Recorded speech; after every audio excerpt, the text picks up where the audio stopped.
Do not make these 3 big mistakes.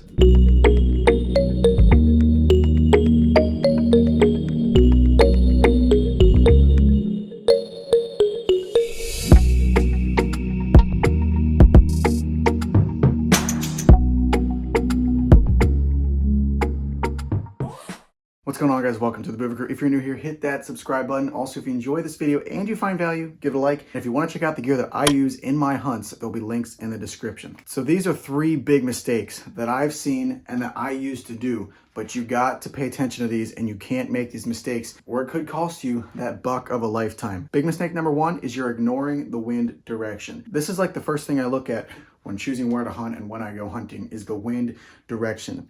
You can try to kill the scent on you as much as possible, but it's nearly impossible to kill all the scent on you. You could have all the latest and greatest technology. You could have the boxes and things that like suck all the scent out of it. You could do that, but it's literally nearly impossible to keep it off. Yes, there could be a time where you're just throwing a Hail Mary or you have no other option. And so having those things will help.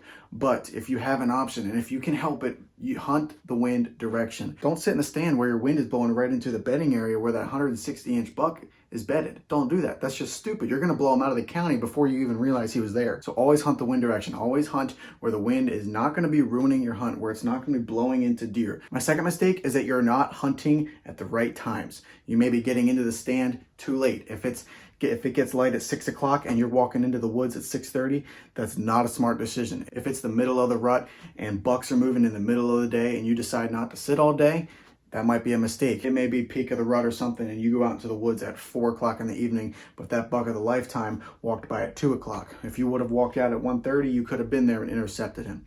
So make sure you're hunting at the right times. I'm not saying you have to do an all-day sit every day. Personally, I don't do all-day sits, so I prefer to try to hunt those mornings as much as I can. And when I'm hunting those mornings, I'm getting up bright and early, and I try to be in the stand 30 minutes, maybe even 45 minutes to an hour before that sun comes up. Because that way I am there and everything settles down before those deer come through. Because here's a fun fact, deer, they tend to move the first 30 minutes of light and the last 30 minutes of light. Those are the most important times to be in the stand. But when it's the rut, the one big exception is that bucks move all the time, no matter what. If it's good weather, if they're chasing, they're gonna chase all day no matter what. So middle of the day might be the best time to intercept a buck. Maybe sleep in till 9 o'clock and go out into the woods at 10. Hunt midday and then go back to the house or something. And then my third mistake that you gotta stop making is you don't practice enough. Practice shooting your gun, your bow, whatever your weapon of choice may be.